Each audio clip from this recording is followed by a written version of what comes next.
So I hope you remember about this data type and variable operator that I covered in my previous session. One more thing that I will suggest you when you go on when you visit this Oracle website.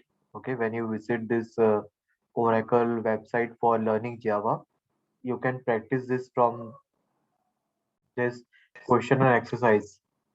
Why I'm saying you because in interview most of the time the questions are come in this way only, so you can practice it in that way. Okay, like suppose here integer I is equal to 10 and I plus plus mod 5 is there. What will be the answer in that case?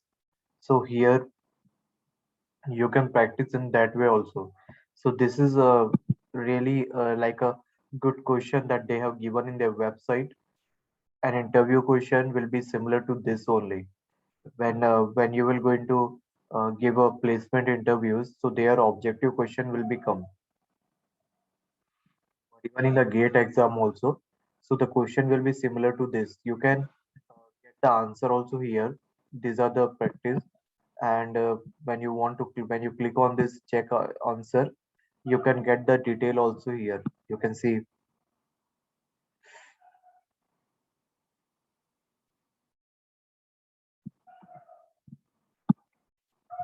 right? Now you tell me here why it is coming n is equal to 0. I told you on that day it is a post decrement, right? In case of post decrement, we first use the value and then we post increment it, right? So here we will going to mod I by 5. Mod means what? It will going to give us remainder. So when you do 10 mod 5 equal to 0, and when they ask you what is the value of I, then you are going to say that it is 11, right? If you remember, I told you, right? If you remember, I told you that in case of post decrement or post increment, your decrement and increment, the post one will going to be done afterward, right? Once you are going to use the value. So here the value of n will become 0, and then once the value increment it post, right? So it will become 11. Similarly, in the next case, what will be the final value of I and n if instead of using postfix increment, if you use prefix, in that case you will get n is equal to 1, right? Why you will get n is equal to 1? 1 minute, okay? Yes.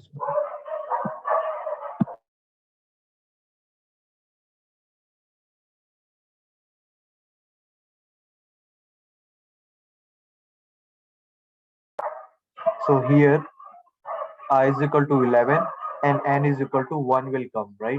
Why? Because here it's a prefix, right? Prefix in the sense here your value of I will increment first and then you will going to do the division, right? So I is equal to 11, and when you will going to do the decrement, it will become 1.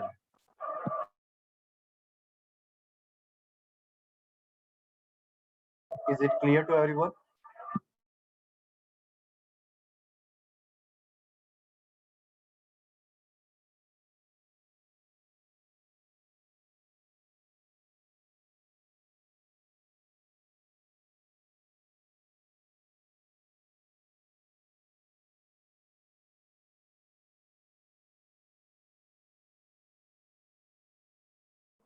Okay, great. So in this way you can practice it, okay? When you invert the value of boolean, which operator would you use? Invert means what? Opposite. So I told you that there is a not operator is there, exclamatory symbol, which will going to invert the value of any variable, right? So in this way you can practice it. You can get the detail here itself. So always you can practice from this website also. Similar question will come in interviews as well as in your gate exam also, so prepare well on this part.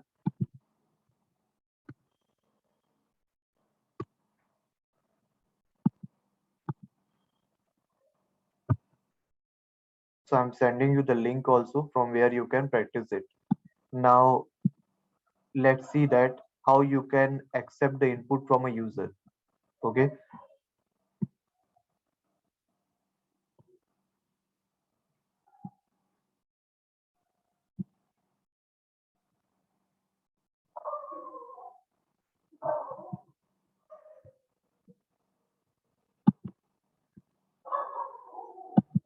just 1 minute.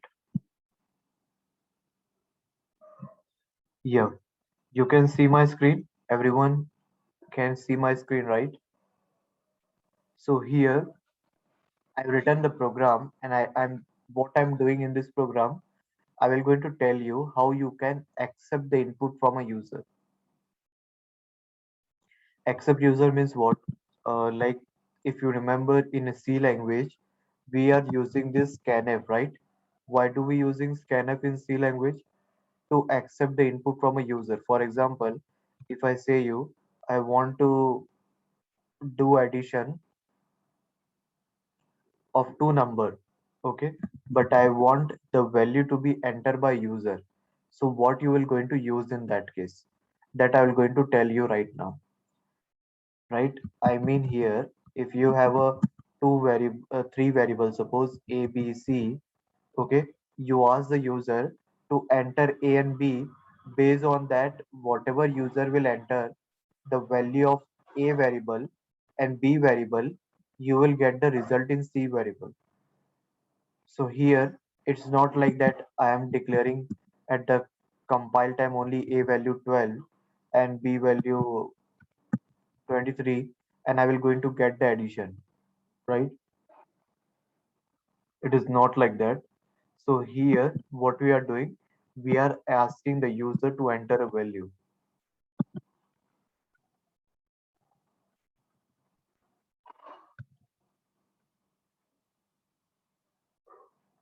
So how to do that? For that you are supposed to use this scanner library. This scanner is used for what? This scanner is used to accept the input from a user. So how do we use that?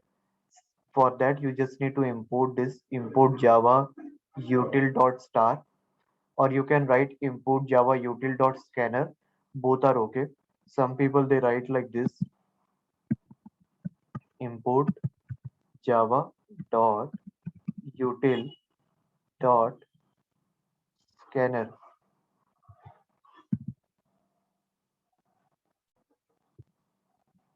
Some people they write like this also, but we will going to write the asterisk symbol. Why we will going to write asterisk symbol? Because once you write asterisk symbol, everything inside this util library will going to be add in your program. Okay, and here you can just think like it's a normal program. You will going to declare a class. Okay, class name, main function. You just need to create one syntax, this scanner sc new scanner. If it is not clear, you can put the cursor over here and you can get the detail that this scanner will going to accept the input from a user. And this system in, why do we use, why I'm adding system in? System is to just tell my program that I will going to accept the input from a keyboard. Okay, means from the input device I will going to accept the input, right? Because when you're going to run the program, it means that you are asking the user, whoever it is, to enter a value. So how you going to enter a value? Either through voice he can enter, or audio he can enter, or like voice search, key search, right? We do in Google. How we do key search, voice search, right? So here we are entering the value from the keyboard by pressing the key from the keyboard. That's why we use this system dot in. Okay, once you've done this, now what kind of input you want to accept, just write down string as, then you need to call this sc dot next line. Why do we use this next line? This is for integer, a string variable. Whenever you want to accept any string value, you are going to take next line. When you want to take integer value, you are going to take next int. When you want to take a float value, you are going to take next float.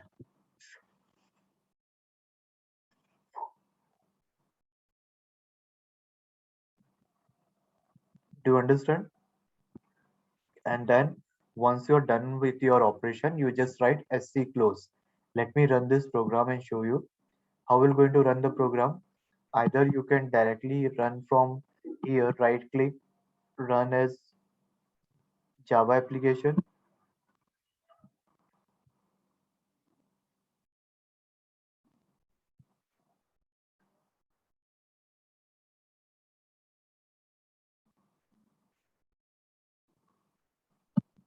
So here, suppose I am writing,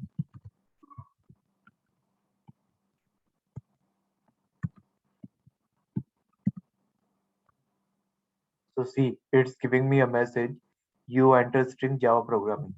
I enter Java programming, it's giving me a message that you enter Java programming. Now let me enter a integer value. So I'm just writing 2909, 2902, press enter. So it is giving me message that you have entered 2902, right? Now let me enter a float value 23.0909. Float value means what? Decimal value, which is having a decimal, and after decimal it should have a value till less than 6. Means here the count of the digit after decimal should be less than 6. So it is called as a float. If it is more than 6, then you have to take double. So let me enter and see here, right? So in this way you can do the operation. Now let me take it one more thing. Let's do the addition operation here.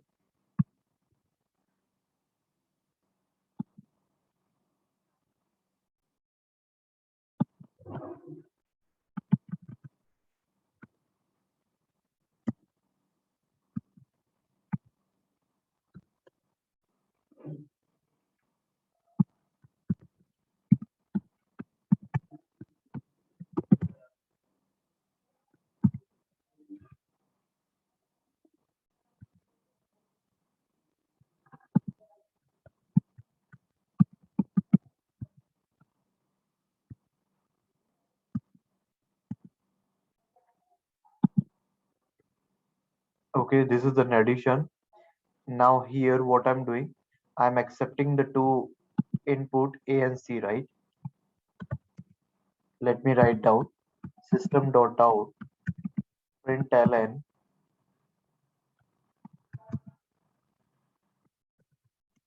enter to input value.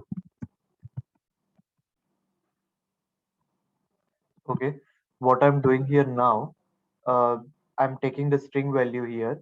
Now here I'm asking the user to enter two input value A and C. I will going to do the addition on the D and I will going to print that. Okay, so let's run again.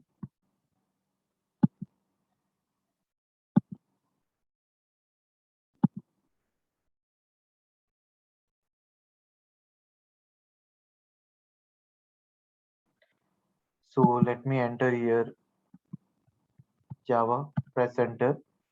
Now I will going to enter my input value. So suppose 2, 3. So you can see here the addition is 5, right?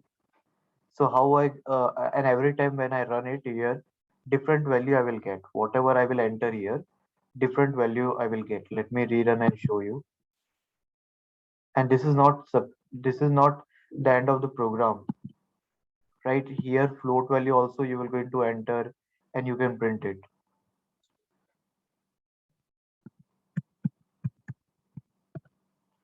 Now we're going to enter an input value here. Suppose 267 and another value I will going to enter here is 4789. See here the addition, right? This is completely based on the user input. How the user will going to enter the input, you can do the operation.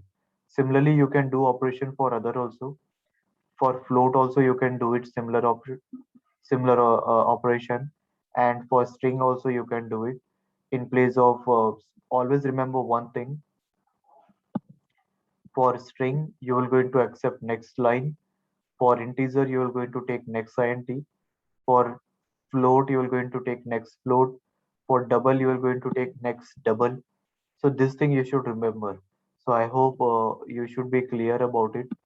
This is clear to you how to read an input from a user. Is it clear to everyone how to read an input from a user? Do you have any question on this? Any one of you? Like, I hope it is clear. You just need to import this library scanner sc new scanner system.in. You can do multiple operation here. Let me concatenate also. What I can do it here. Let me do the concatenation. I'm taking one more string. Concatenation means what? Adding a string at the end of a previous string. So here one more, I'm taking q, and here I will going to accept the q. Now I will going to do, I'm creating one more variable r, or okay, let me remove this. Here I will going to add q after s. So for that, I'm just writing s plus q, and I will close this. Now here what it will going to do, whatever input I will going to accept here in this q variable will going to add after this s. Okay, let me run this.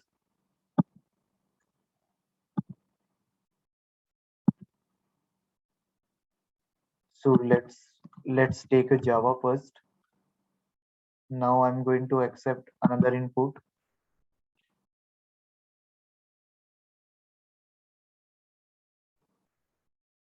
Okay, 1 minute, let me run.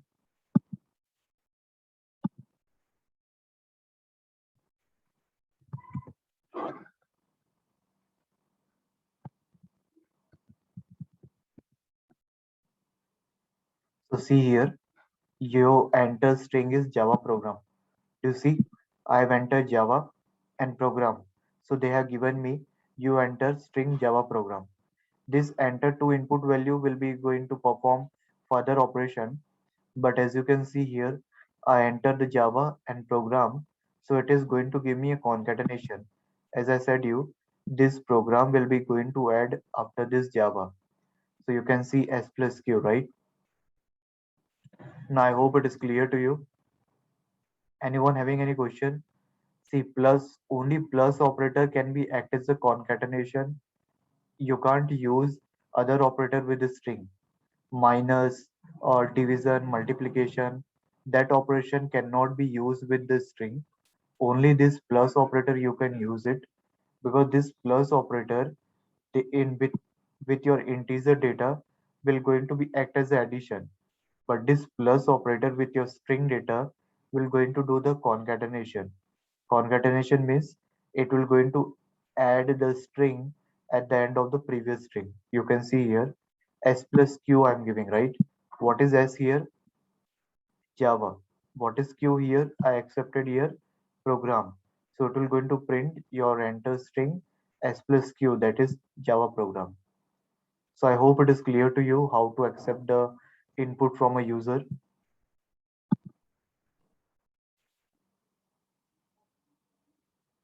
Now, one more thing. Now here, till then we have seen like how you can read a one like input from a user, right?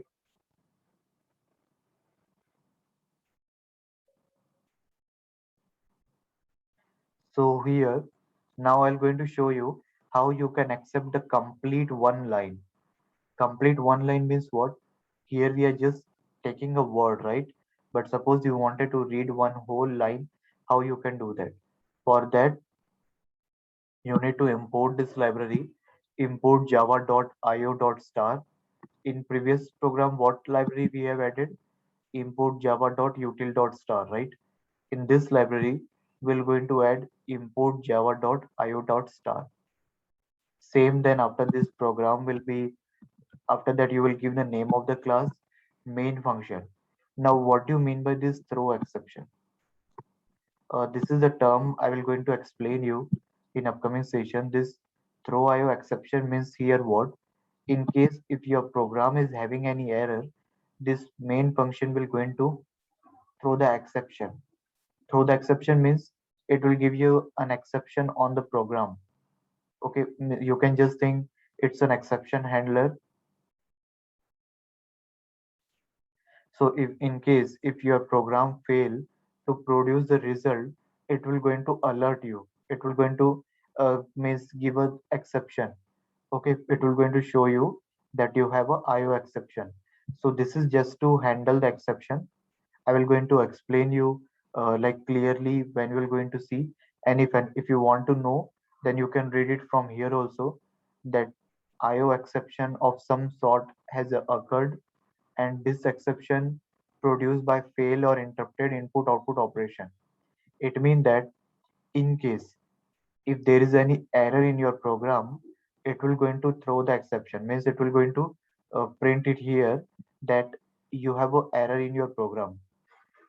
I repeat once again, if you have any error in your program, then it will going to show here the throw IO exception, means it will going to show that your program is having IO exception. Now, when you want to read a whole line, for that you need buffer reader. Buffer reader means here you will going to create an object of buffer reader, new buffer reader, and you will going to accept the input. New input stream reader system.in. What do you mean by this input stream reader? Input stream reader means you will going to accept the one complete line from a user. Okay, and this buffer reader will going to save in a memory. Okay, buffer reader is used for what? Buffering means what? Saving somewhere. So it is used to read efficiently the whole line. So buffer reader is for what? It is used to read the complete line. Okay, reading a complete set of a line or text. And input stream reader is what? It is going to accept the input from a user. Okay, through the keyboard. Then what kind of line? So you wanted to accept the name and you wanted to read a complete line. So what I did here, I declare a variable string. See, because you are reading a one complete line which is having one suppose sentence, right? So that's why I'm taking a read name, string name, reader dot read line, right? And I will going to print that. Let me run this.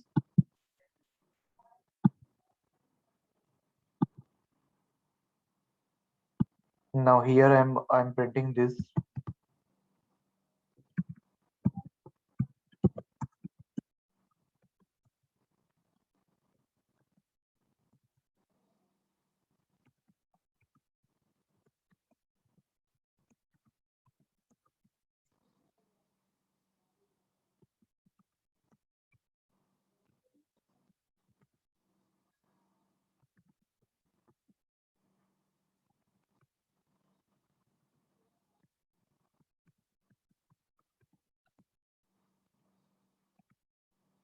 Right?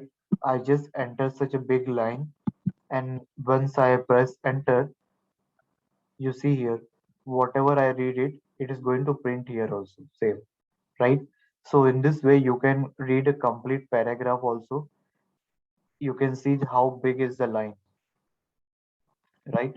So I hope it is clear to you how to read that. Buffer reader is used to read the complete line, save in a memory first, and this input stream reader is allowing a user to enter this line through the keyboard. Okay, and then we can help of string because this complete line is having character data, right? So that's why I've taken string name reader dot read line. Reader is coming from where? This reader, which actually means of a buffer reader type. It means that with this inside this reader, you are calling this read line function, which will going to read the complete line. So read line is what? One function inside your reader, which is of buffer reader type, and it will going to print the line. I hope it is clear to you how to read an input from the user as well as how to read a complete line. Buffer reader will going to save your data completely on the memory. Buffering means that only saving in the memory. Once you completely enter the whole line, it will going to read it with the help of this read line function, and it will going to print it. I hope it is clear to you.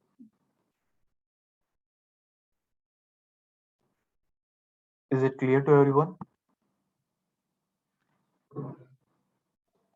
Is it clear to everyone?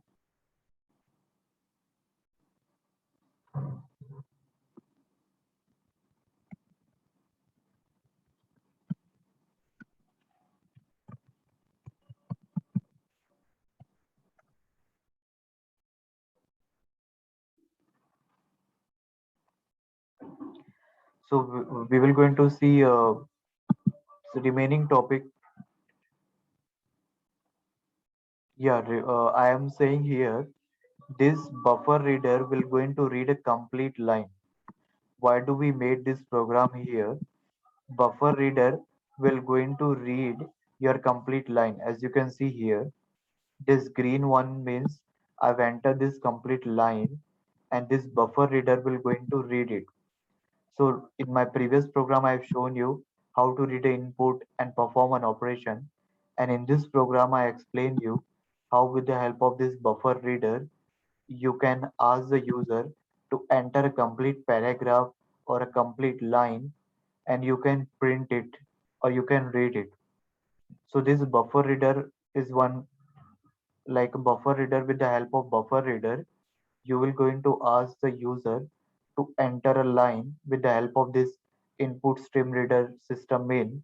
User will going to enter a string or a complete line or paragraph with the help of keyboard. You will going to read it with this read line function. Inside this buffer reader, there is one function called a read line that you are calling here. So how you are calling here? With the help of this object of this buffer reader class. I'm going to show you on Monday how we create an object of the class. So this is similar to the object of this buffer reader class, which will going to call this read line function inside this buffer reader. Okay, inside this buffer reader, there are a lot of functions are there. In order to read a line and print it, you have to call this read line function. Once you call this read line function, it will going to print it. You can see here, read a line of a text. So this read line function will going to read a complete line which is of string type, right? Because this is a paragraph, so obviously it is of a string type. So you will going to read a complete line and print it here. So that's only I'm doing here. Is it clear? Clear, sir. Clear. Okay, great.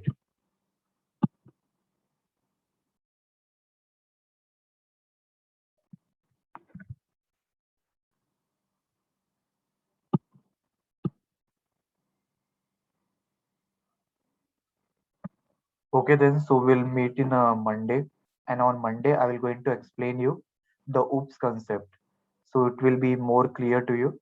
And I will going to upload the video in YouTube today, so just watch it.